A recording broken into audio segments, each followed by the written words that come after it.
A partir del año 2018, el Transantiago tendría nuevos operadores y las reglas del juego podrían cambiar. Esto por el proceso de licitación de servicios que generaría nuevos parámetros legales. Las modificaciones al Transantiago también incluirían a la tarjeta VIP y la posibilidad de hacer cargas mensuales y a un menor precio.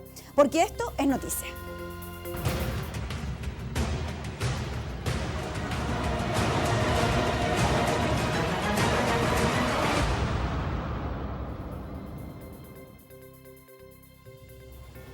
Tomamos contacto de inmediato con Guillermo Muñoz, director del Transporte Público Metropolitano. Guillermo, ¿cómo está? Gracias por acompañarnos.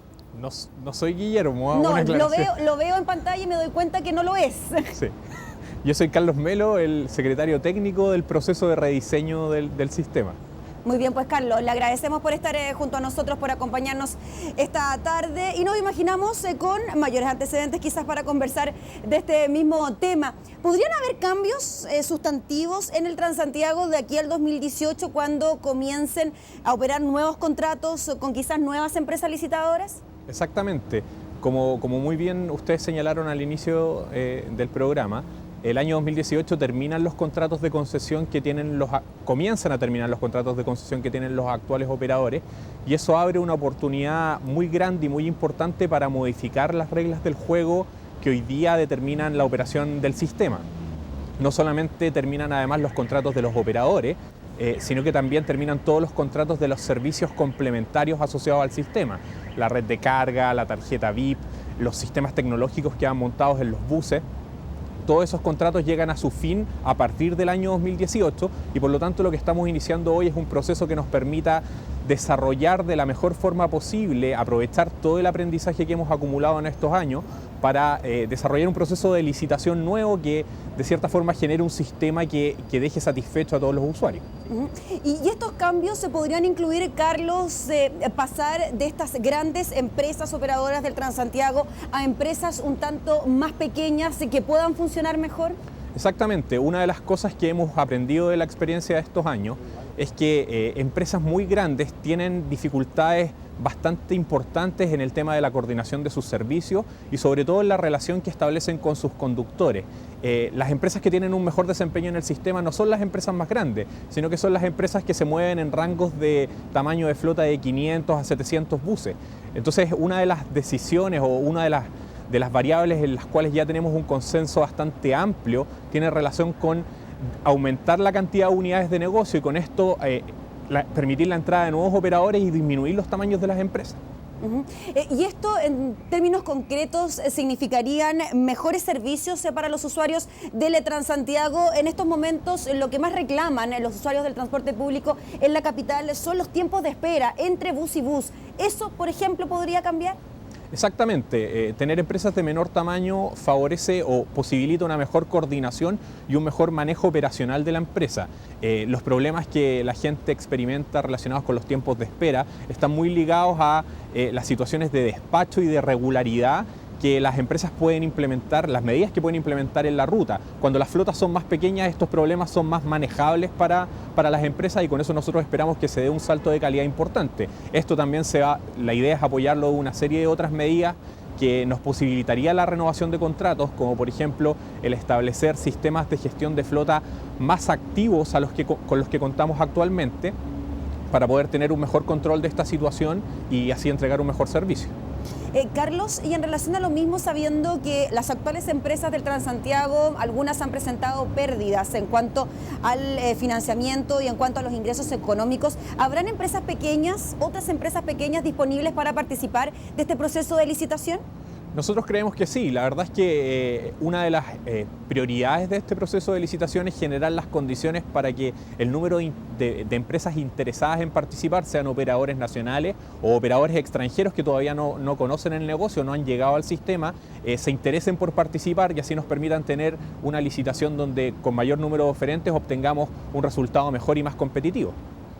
Y en cuanto a la tarjeta VIP, quizás uno de los elementos que ha sido bien evaluado por parte de los usuarios es precisamente el uso de este mecanismo de pago. ¿Podría tener ciertas modificaciones o podría asemejarse a tarjetas de pago de transporte de otros países donde uno puede hacer cargas semanales, mensuales, incluso anuales? Mira, es muy relevante, como dije anteriormente, uno de los contratos que llega a su término es el de contrato del medio de pago.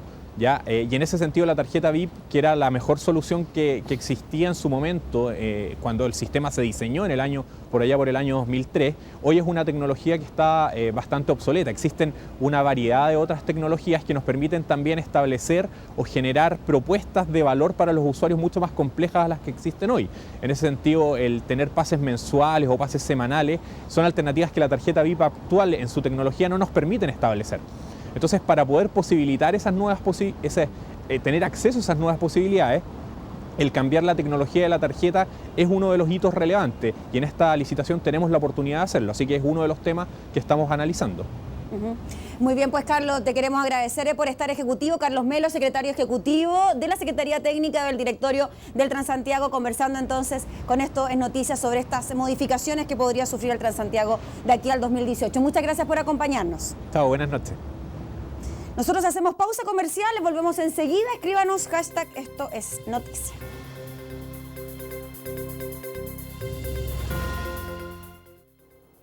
En completo silencio se retiró el ex senador de la UDI, Jovino Noboa, de la Fiscalía Nacional, luego de prestar declaración como imputado en el caso Penta SQM. 7 meses pasaron desde que el ex parlamentario se acogiera a su derecho de guardar silencio y ahora estaría buscando una salida alternativa. En paralelo, quien nuevamente guardó silencio fue el periodista Cristian Barner, ex jefe de campaña de Marco Enrique Sominami, querellado por recibir 362 millones de pesos de SQM entre los años 2011 y 2013. Conversamos con el abogado querellante de la Fundación Ciudadano Inteligente, Mauricio Daza. Gracias, Mauricio, por acompañarnos. Gracias a ustedes por la invitación.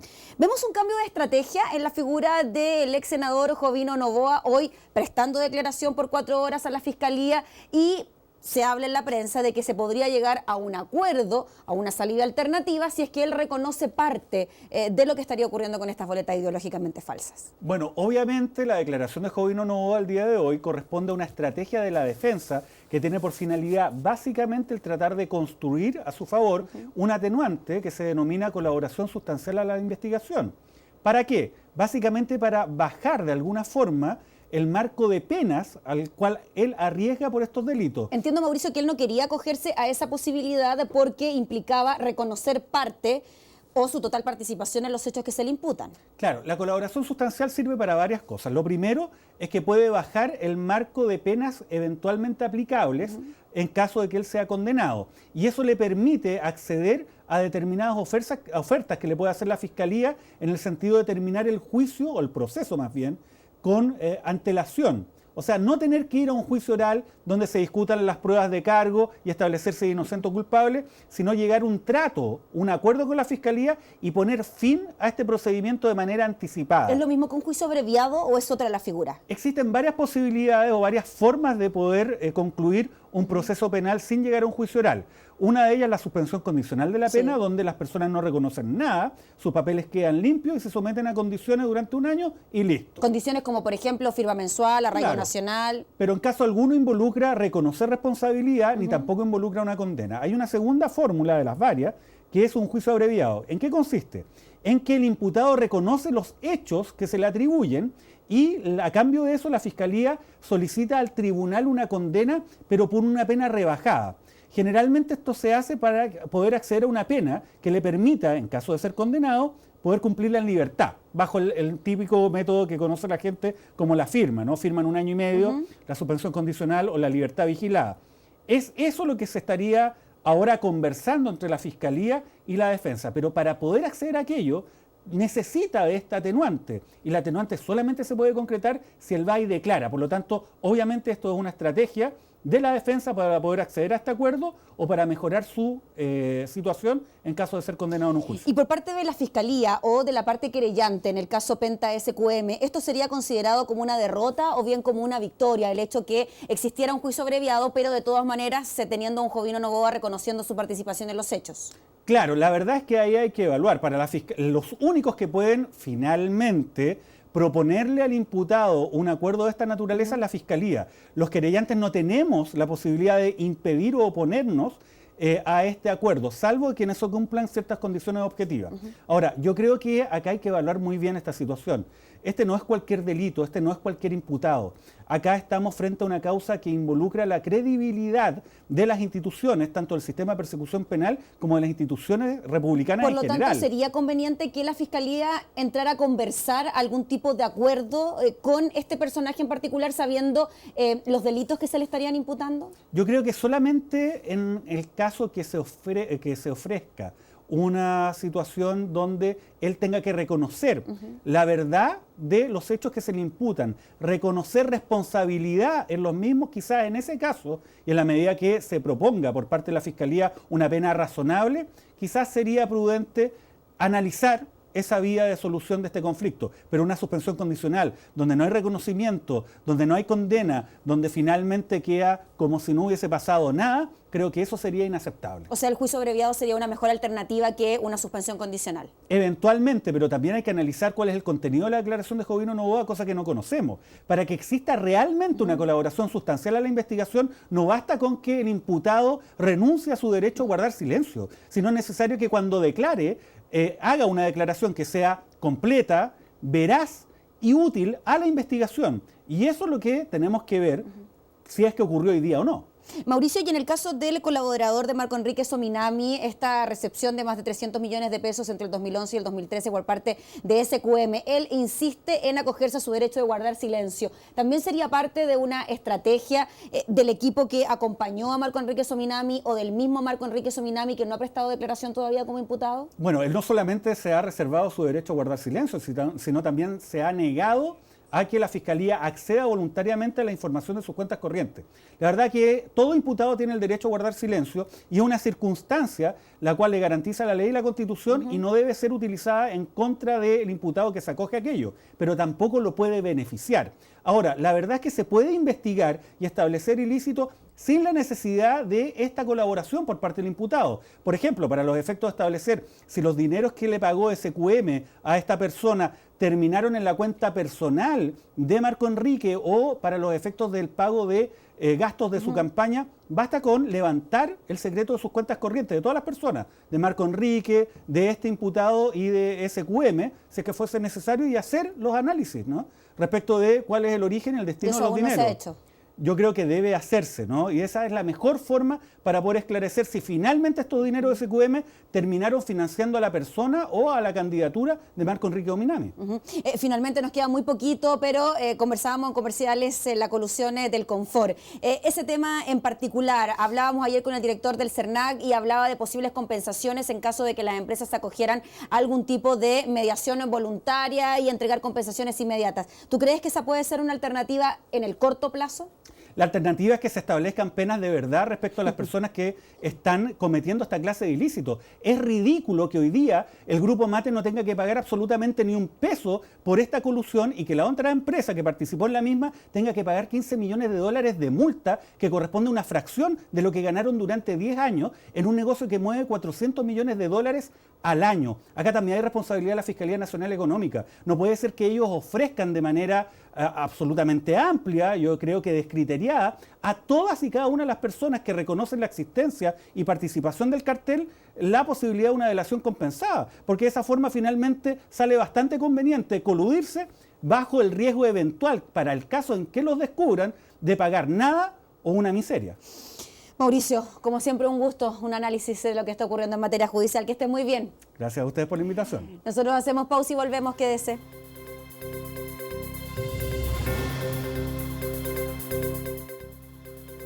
El Ministerio de Salud inició un plan de medidas especiales de resguardo ante el retraso en la llegada de una partida de la vacuna BCG, que previene el contagio contra la tuberculosis.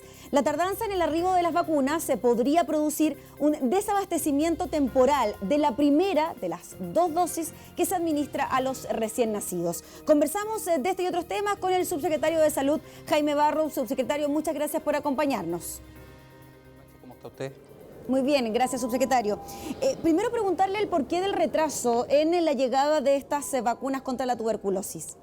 Es un retraso que se debe a la gestión del propio laboratorio. Las compras de estas vacunas se realizaron en febrero de este año y recientemente el laboratorio nos informó que no iba a ser capaz de cumplir con la entrega de las vacunas comprometidas y por lo tanto nosotros, como vimos que se anticipaba que iba a haber un periodo en que no vamos a tener vacunas, empezamos a tomar medidas comunicándonos con la red asistencial pública y privada y al mismo tiempo decidimos informar a la comunidad de este hecho. ¿Cuántos menores, subsecretario, se quedarían sin esta vacuna, la primera de las dosis?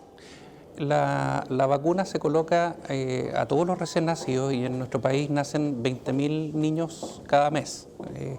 Nosotros esperamos que no sea más de un mes el que estén los niños sin vacuna. Lo que estamos haciendo es registrar a cada uno de estos niños, informarle a los padres, a las madres, de que queda pendiente su vacuna y que en cuanto esté nuevamente tengamos stock de vacuna, se va a poder poner nuevamente poner por primera vez la vacuna. ¿No se produce también un retraso, subsecretario, en la segunda dosis de esta vacuna? ¿En qué momento, a qué edad se coloca esta segunda vacuna?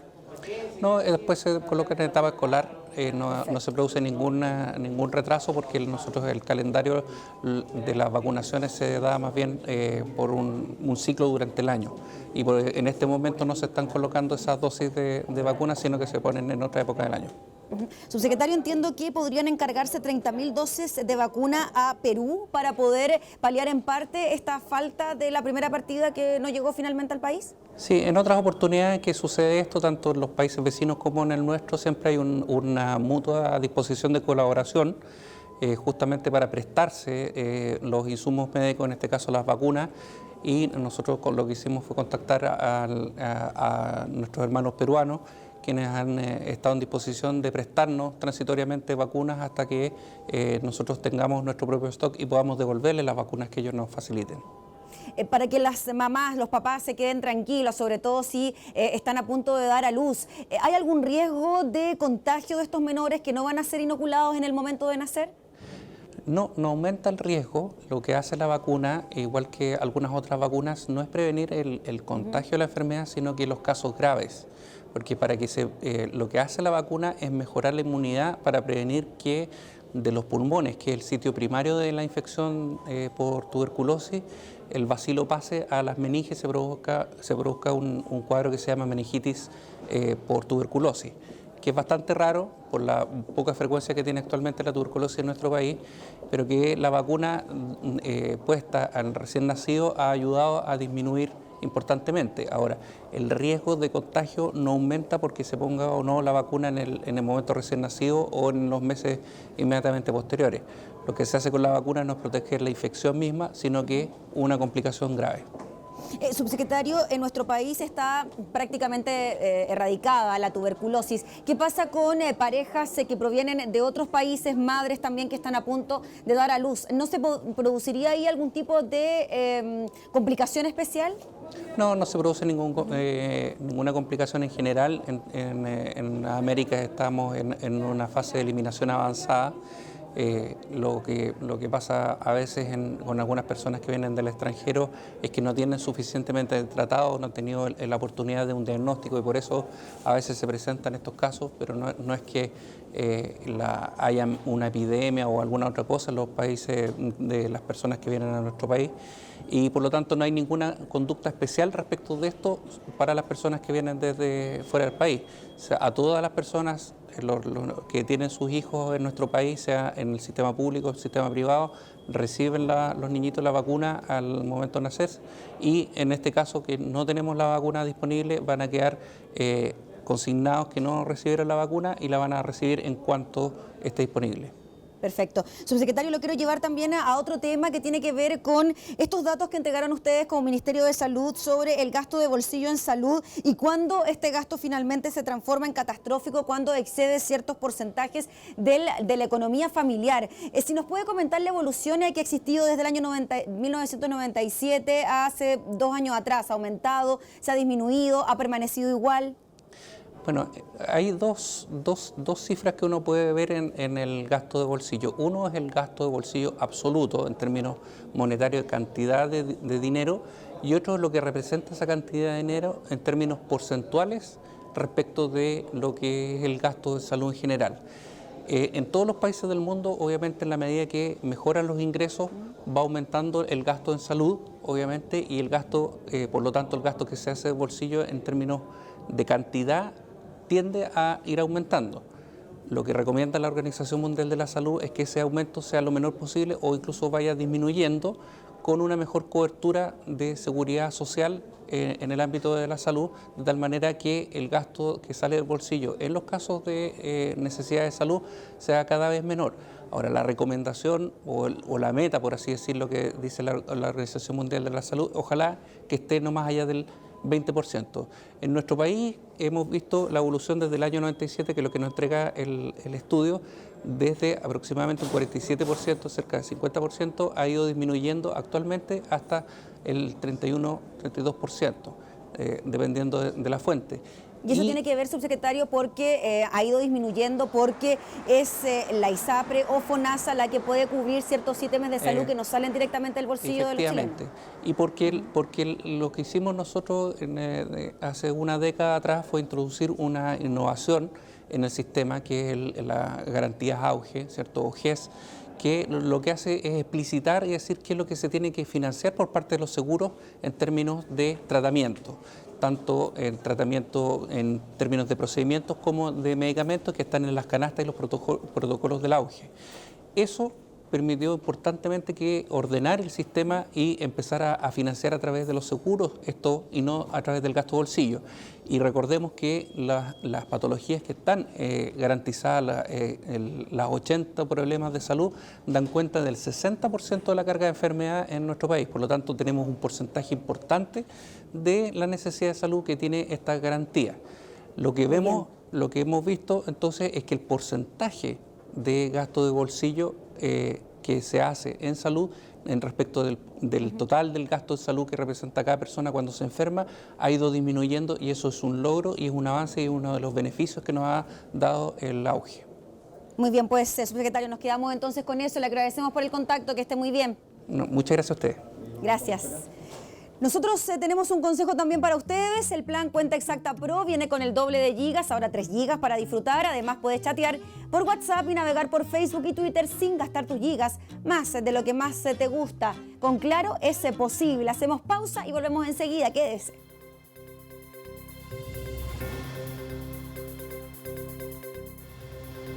El embajador de Chile en Perú se encuentra en nuestro país. Fue llamado a consulta por la Cancillería tras la aprobación por parte del Congreso peruano del distrito La Yarada-Los Palos, en el denominado Triángulo Terrestre, territorio que ahora es disputado tras el fallo de La Haya por el diferendo marítimo. Hoy, Roberto Ibarra se reunió con parlamentarios de las comisiones de Relaciones Exteriores de la Cámara y el Senado.